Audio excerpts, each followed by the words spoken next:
大家好，我係梁雅蕾。今日嚟到第13節，我哋會講《陽明經》嘅青旅實義第21條至到29條。第21條係梔子乾薑湯，佢嘅方劑組成係梔子同埋乾薑。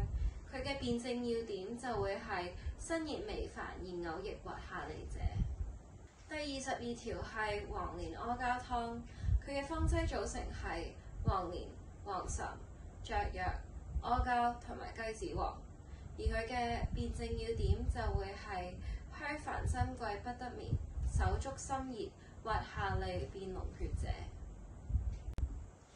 第23條係三物黃芩湯，佢嘅方劑組成係黃芩、苦心、地黃，而佢嘅辯證要點係屢熱血熱見心煩，手足心熱者。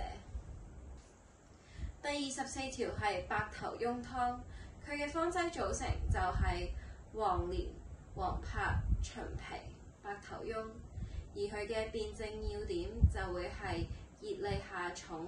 同埋腹痛者。第25條係白頭翁加甘草阿膠湯，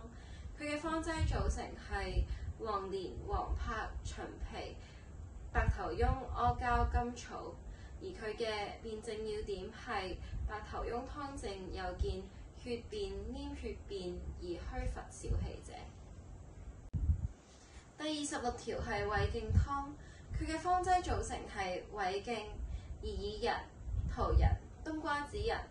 佢嘅方劑組成係咳吐黃龍痰、微熱煩悶者。